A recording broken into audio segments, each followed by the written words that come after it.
Hello there, and welcome back to another episode of Neil News Network. I'm Philip. And I'm James. We'll be your host for today's episode.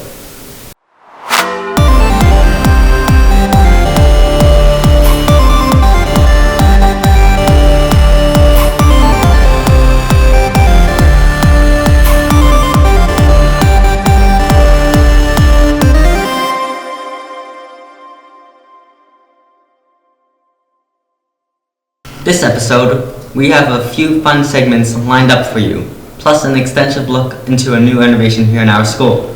That's right, James. After many tedious months, students will finally be able to experience some recently uncovered art in the new and improved school chapel. Now, let's send it over to Andrew to give you some details. Hello, my name's Andrew Lospinuso, and today I'm here at the solemn dedication of Neil McNeil's newly reconstructed Chapel of the Holy Spirit. Today, we are here not only to celebrate the opening of our chapel, but the students and faculty who made this all possible. This event will also be revealing some of Neil McNeil's and Toronto's art history. The restoration of the 1972 painting, The Four Evangelists by William McEllerton. Throughout this segment, we will explore the history, process of reinstalling the chapel at Neil McNeil, and see what the school community has to say. For decades, the chapel at Neil McNeil has provided a space for prayer, reflection, and worship for members of the school community. However, the chapel was transformed into a classroom many years ago because there's a need for a business classroom here at Neil. As a result, its original purpose of providing a place for spiritualism was lost, and significant pieces of history were covered behind classroom walls, like William McEllerton's 1972 painting of the Four Evangelists. William McEllerton was a world-renowned monument sculptor and designer from Hamilton, Ontario, who is recognized for his work in Canada, Japan, and Italy. Much of his work can be found throughout Toronto, such as Untitled at the John M. Kelly Library at the University of Toronto, The Encounter at Commerce Court, Businessman at Wellington Street, and here at Neil McNeil. Despite being without a chapel for years, the memories of the chapel have remained an important part of our school's identity and history. So having a chapel at Neil McNeil has been really important. It's been kind of one of my projects since I first started here at Neil McNeil in 2012, as we hadn't had one for quite a while. And the chapel is really the heart of the school, and the Spirit Fathers had designed it to be that way. It was that room 224 before it was turned back into a classroom. We are one of the only Catholic schools who does not contain a chapel, which has led to a decrease in the religious atmosphere within the school. Over time, school faculty and students have expressed a desire to rebuild the chapel and to restore its purpose of providing a space where Neil McNeil community could reconnect with their faith and traditions. The reopening of the chapel here is momentous because it's been many years since we've had one, and it's just a reminder of a reconnection to our faith as well as our brotherhood. Finally, the vision to restore the chapel has finally become a reality thanks to the commitment of the Brotherhood Leadership Program's A-Team and the Religious Education Department here at Neil McNeil. The restoration of the chapel was no small task and began as a student-led initiative by the Brotherhood A-Team program. Although it was something that staff had talked about for many years and it had been going back and forth between the chaplains and principals that we've had over the past decade, it really got started because of our students. Neil McNeil hasn't had their chapel for a really, really long time, and it just felt like it was time to bring it back with Mr. Scholich retiring, repurposing the old room, bring this mural back out. This group of student leaders realized the importance of having a chapel at Neil and worked diligently to gather the funding to make it possible. One of the key steps in the planning phase of building the chapel was when the Brotherhood A-Team presented a proposal to the Angel Foundation, which is a charity which supports student-led initiatives within the Toronto Catholic District School Board. They went to the school board, they pitched it in front of, it was a small panel at first with I think it was like 4 other schools, then we made it to the next round, and you could just see their confidence building as they were going. I think I can speak for most of us when I say that I was pretty happy and relieved that all of our hard work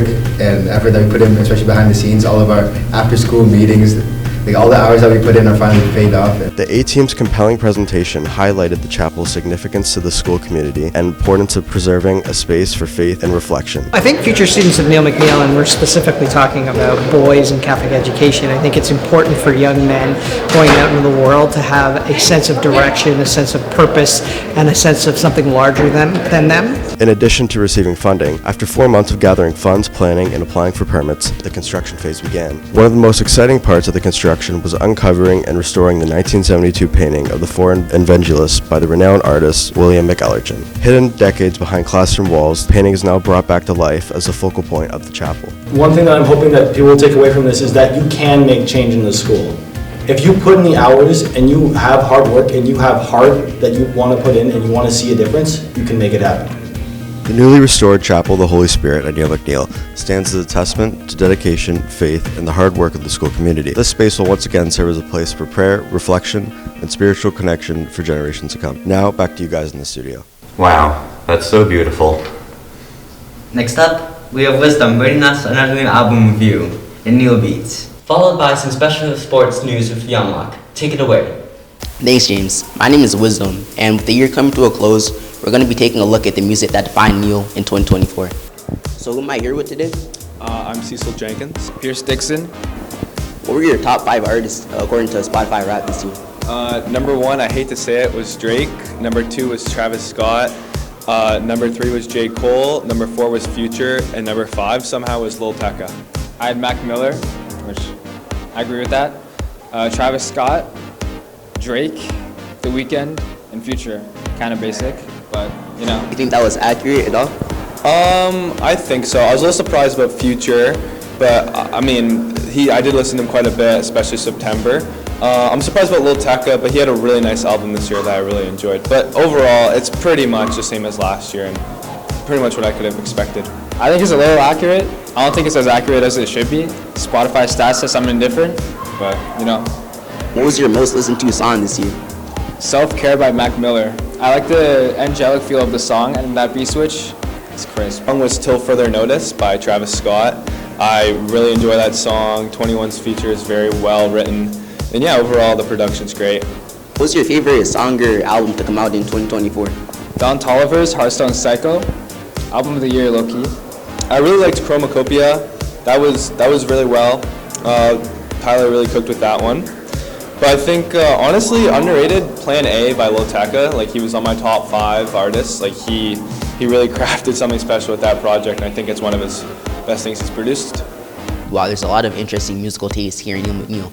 I'm looking forward to seeing what's going to come out next in 2025. That's all from me. Back to the anchors for the rest of that.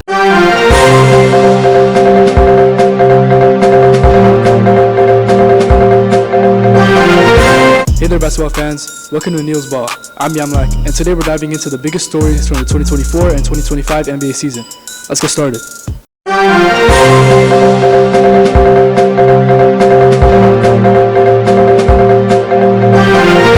First up, the defending champions, the Denver Nuggets, are off to a strong start. Nikola Jokic is playing like an MVP, and they're looking to repeat. Meanwhile, Luka Doncic and the Mavs are hoping the revamped roster can help them push deeper into the playoffs this year. Early returns look promising, but can they really compete with the elite teams in the West? In San Antonio, all eyes are on the rookie sensation Victor Wembanyama. The Spurs may not be contenders yet, but Wembanyama's growth is one of the most exciting stories of this season. Over in LA, LeBron James is still showing why he's one of the best in the game. And with Anthony Davis beside him, the Lakers are ready to make another title run. However, the clock is ticking on LeBron's career.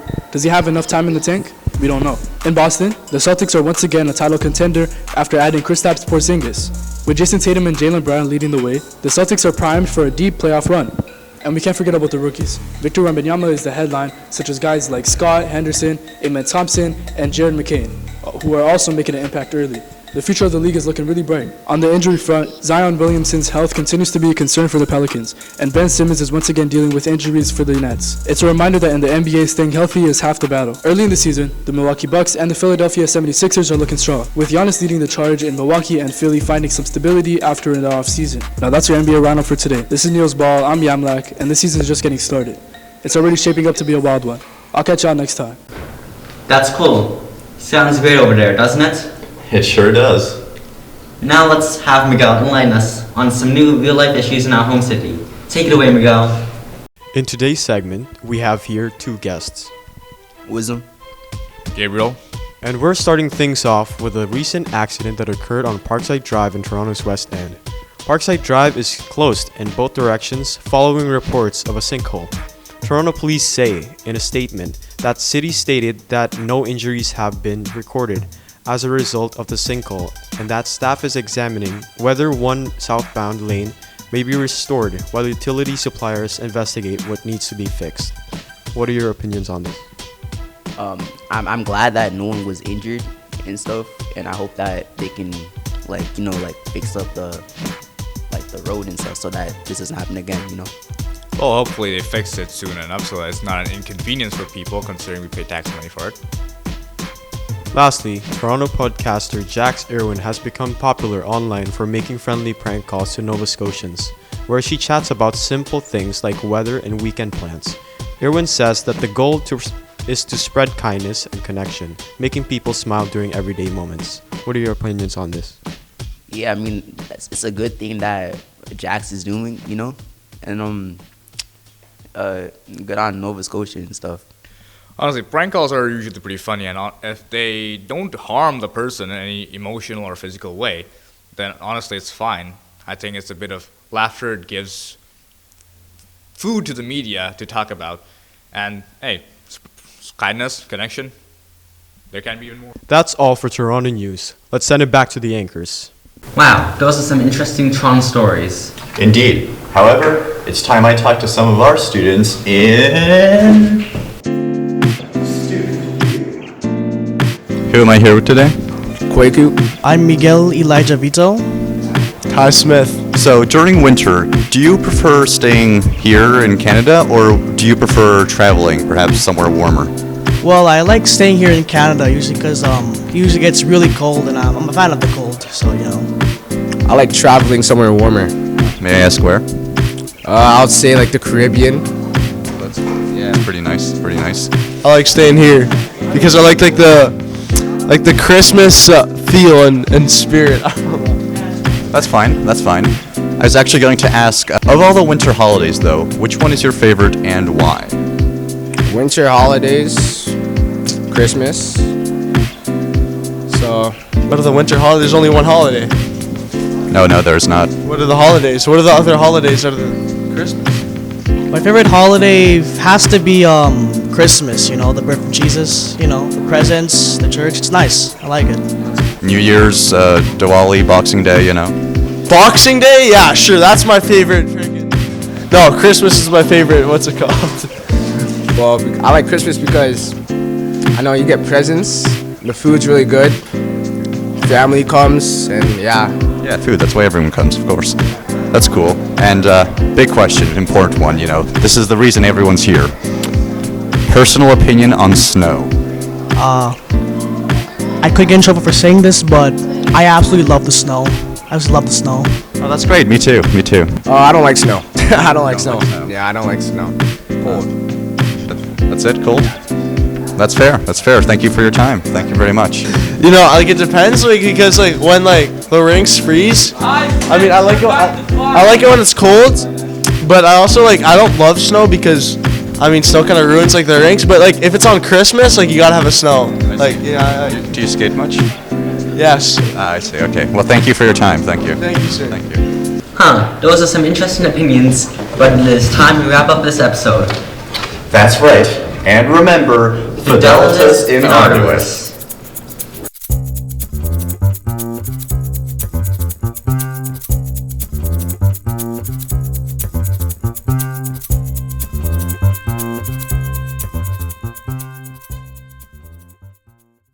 Those are some interesting opinions. Time to wrap up this episode.